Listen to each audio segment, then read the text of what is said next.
Hello, backgammon fans. Again, Bill Riles and Tara Mendocino with Texas Backgammon Championships reporting from the Merritt Open International Backgammon Championships in Northern Cyprus. It's Saturday morning. Play begins in a couple of hours. It's going to be a very busy day. We're standing out by one of the pools outside the garden entrance to the playing room, and you can see there's a quite a large backgammon board here, which perhaps you've seen in some of the other photos, and people are enjoying playing with this. Again, I'm out by the pool. You can see the beautiful scenery for the seventh day in a row since we've been here. It's an absolutely perfectly gorgeous day without a cloud in the sky. Mediterranean in the background, 3 pools, plenty of sunning areas, bars, you name it. It's quite a setup. You can see perhaps as she pans, you can see part of the hotel buildings and so forth. So as we stroll on this way, we're going to go into the what's effectively vacant playing room at the moment. This is the only door that's open for the moment.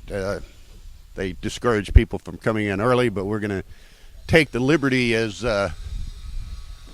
quasi-photojournalists of some nature to come into the room and just show you what it looks like. So as Tara comes on in,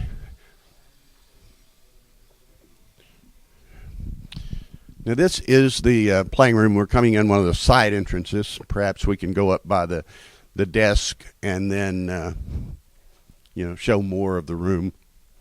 But this easily accommodates. Pardon me, folks. This easily accommodates 500 plus players.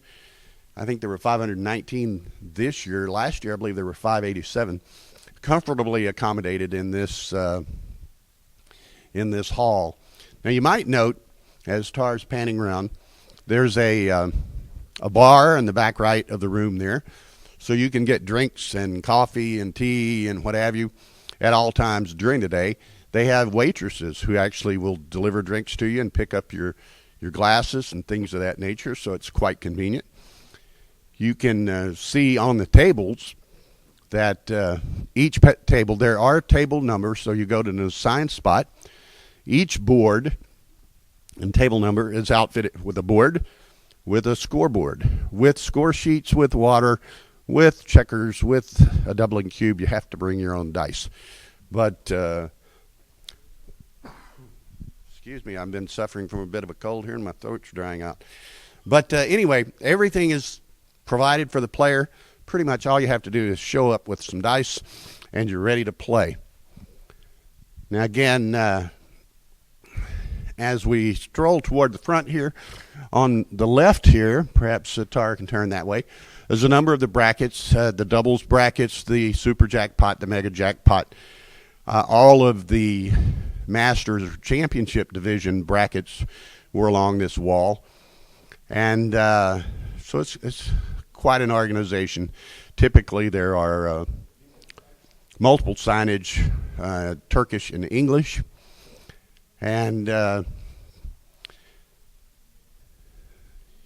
again, it's quite well organized. And it's quite roomy here in the front, near the brackets, near the directors' tables.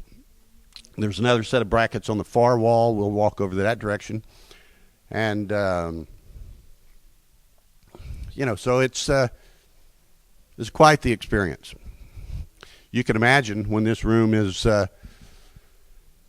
full of 500 plus players. I think she's picking up right now on a table at the director's table here in the room a number of the trophies,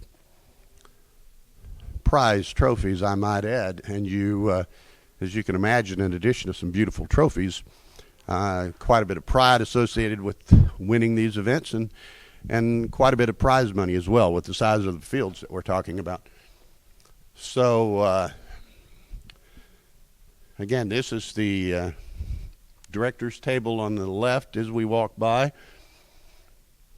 Typically quite an active area, not only taking registrations for various events, but also you can rent clocks, you can rent dice, many things.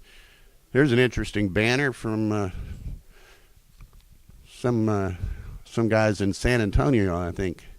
We appreciate Arda giving us some nice exposure.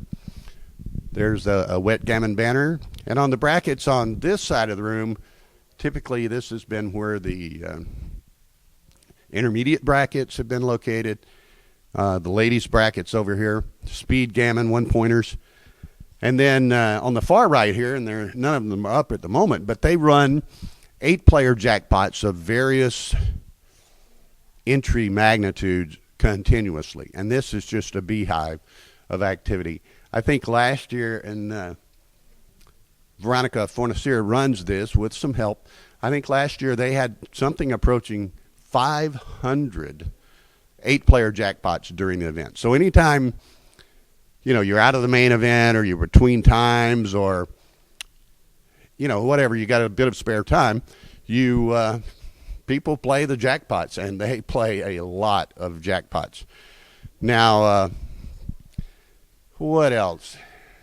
Well, I was going to say, again, the schedule is such that for each round in the main event, or in the main events, the jackpots, the championship division, intermediate division, on and on, there are defined start times. So you might play at 2 p.m., finish that match up, and your next match starts at 5 p.m. So, it's they have enough time. They can organize it like that. It's quite well-defined. People know when they play. They can go and take a break, grab a snack, whatever, and then come back.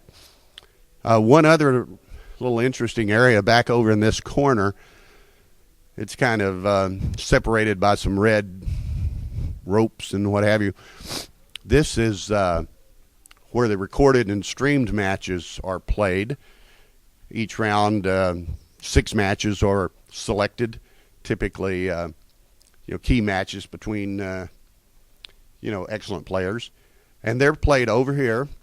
They're actually, this is a casino, by the way, so they are using ceiling cams from the casino operation to record the matches. So what you may see on a recorded match or on a streamed match are actually from these ceiling cameras associated with the casino operation. So anyway, that's the layout,